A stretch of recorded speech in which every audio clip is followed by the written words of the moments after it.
नमस्कार दोस्तों। कभी आपने सोचा है कि एक पूरी जाति जो कभी समाज की रीढ़ मानी जाती थी, रक्षक, संदेशवाहक, योद्धा, प्रशासक, वह अचानक अछूत कैसे बन गई? क्या इतिहास ने उसके साथ अन्याय किया? क्या हमने ही उस इतिहास को चुपचाप स्वीकार लिया है? यह कहानी है महारों की, एक ऐसी जाति की जिसकी पहचान को योजनाबद्ध रूप से मिटा दिया गया, जिन्हें उनकी मेहनत और निष्ठा के बावजूद समाज के सबसे निचले पायदान पर धकेल दिया गया। भारत में जाति व्यवस्था ने समाज को कई हिस्सों में बांट दिया गया था, जिसमें से एक समुदाय था महार, जिन्हें अछूत माना गया। लेकिन सवाल यह है, महार कौन थे? वे गांव के बाहर क्यों रहते थे और उन्हें अछूत क्यों कहा गया? डॉक्टर भीमराव अंबेडकर ने इन्हीं सवालों का गहराई से अध्ययन किया और अपनी किताब the untouchable who were they and how they become untouchable में इसका विश्लेषण किया। इस वीडियो में हम उन्हीं 3 प्रश्नों पर चर्चा करेंगे। महार कौन है? वे गांव के बाहर क्यों रहते हैं? उन्हें अछूत क्यों कहा गया? क्या आपने कभी यह सोचा है कि जिस भूमि को हम महाराष्ट्र कहते हैं उसका नाम आखिर किस आधार पर पड़ा होगा? क्या सचमुच यह नाम महारों से जुड़ा है? यह एक भ्रम है जिसे हम वर्षों से ढूंढते आ रहे हैं। डॉक्टर भीमराव अंबेडकर इस प्रश्न पर एक ऐतिहासिक धारणा को चुनौती देते हैं और हमारे मन मस्तिष्क को झंझोर देने वाली सच्चाई सामने लाते हैं। वे कहते हैं, यदि महाराष्ट्र का नाम महारों से लिया गया होता तो निश्चित ही महार जाति का उल्लेख प्राचीन ग्रंथों में मिलता, कहीं न कहीं, किसी न किसी रूप में। लेकिन सच यह है कि न तो हिंदू धर्म ग्रंथों में और न ही बौद्ध साहित्य में महार नाम दिखाई देता है, जबकि दूसरी जातियां जैसे चंभार, जिनका उल्लेख मनुस्मृति में है, और मांग, जिन्हें बौद्ध ग्रंथ में मतंग कहा गया है, इनका ऐतिहासिक उल्लेख मिलता है। फिर महार कहाँ थे?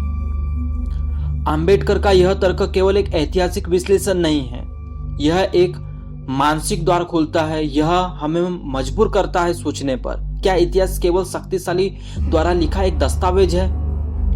क्या जिनके पास कलम थी उन्होंने ही यह तय किया कि कौन याद रखा जाएगा और कौन भुला दिया जाएगा? कल्पना कीजिए एक ऐसी जाति जो सदियों तक समाज के विभिन्न कार्यों में लगी रही, सैनिक के रूप में, संदेशवाहक के रूप में, प्रशासनिक सहायक के रूप में। इसे इतिहास ने क्यों भुला दिया गया? क्यों उनके नाम से जुड़ा क्षेत्र जो प्रसिद्ध हो गया पर खुद वह जाति अदृश्य रह गई? यह केवल महारों की कहानी नहीं है, यह उन तमाम आवाजों की कहानी है जिन्हें इतिहास ने सुना ही नहीं। यह हमें आत्ममंथन की ओर ले जाता है।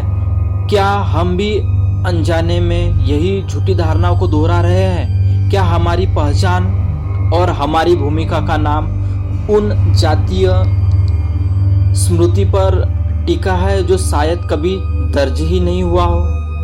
डॉक्टर भीमराव अंबेडकर एक अत्यंत महत्वपूर्ण ऐतिहासिक तथ्य को रेखांकित करते हैं और वे बताते हैं कि बॉम्बे प्रेसिडेंसी में अछूत माने जाने वाली 3 प्रमुख जातियां थी, महार, मांग और चंभार। लेकिन इनमें से केवल महार जाति ही ऐसी है जिनका उल्लेख न तो मनुस्मृति जैसी हिंदू धर्मशास्त्रों में मिलता है और न ही बौद्ध साहित्यों में। अंबेडकर बताते हैं कि चमार जाति चर्मकार का स्पष्ट उल्लेख मनुस्मृति में है, वही मांग जाति का बौद्ध ग्रंथों में मतंग के रूप में पहचाना गया है। इसके विपरीत महार जाति का उल्लेख न तो प्राचीन ग्रंथों में है और न ही बाद की स्मृतियों में किया गया है। यह अनुस्मृति केवल एक सहयोग नहीं है, अंबेडकर इसे एक गंभीर सामाजिक संकेत मानते हैं। वे कहते हैं कि शायद महार जाति की वर्तमान पहचान बहुत बाद में बनी। धार्मिक ग्रंथों में स्थान न होना दर्शाता है कि उन्हें लंबे समय तक सामाजिक या धार्मिक वर्गीकरण से बाहर रखा गया, या फिर उनकी स्थिति को ऐतिहासिक रूप से दर्ज ही नहीं किया गया। इस विश्लेषण के माध्यम से आम्बेडकर यह सवाल उठाते हैं, यदि महार इतने पुराने और बड़े समुदाय थे तो वे प्राचीन धर्मशास्त्रों में पूरी तरह गायब क्यों है? क्या यह जातियों की ऐतिहासिक पहचान को नियंत्रित करने वाली सत्ताओं की एक सोची समझी रणनीति थी? यह प्रश्न इस बात की गहराई से पड़ताल करता है कि अस्पृश्यता जैसी व्यवस्था जैसे केवल सामाजिक व्यवहार का परिणाम नहीं है, बल्कि इसके पीछे मजबूत वैचारिक और ऐतिहासिक चुप्पियां भी थी। महारों की अनुपस्थिति हमें यह सोचने पर मजबूर करती है कि जिन जातियों की आज पहचान है वे क्या वाकई हमेशा से उसी तरह थी, या फिर उन्हें पहचान देने की प्रक्रिया भी सत्ता द्वारा नियंत्रित की गई। डॉक्टर आम्बेडकर यह स्पष्ट करते हैं कि महार जाति को ऐतिहासिक रूप से कभी अलग समुदाय के रूप में नहीं पहचाना गया, जबकि चमार और मांग जैसे अन्य अछूत समुदायों का उल्लेख प्राचीन ग्रंथों में मिलता है। महार नामक समुदाय का उल्लेख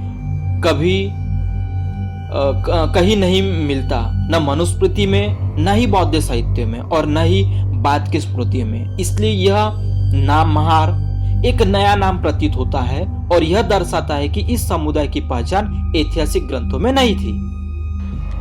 धन्यवाद। मुझे उम्मीद है मित्रों कि आपने इस वीडियो से महार समाज के गौरवशाली इतिहास की एक झलक जरूर महसूस की होगी। यह सिर्फ शुरुआत है, हमारी जड़ें, संघर्ष और आत्मगौरव की कहानियां आगे भी आएंगी।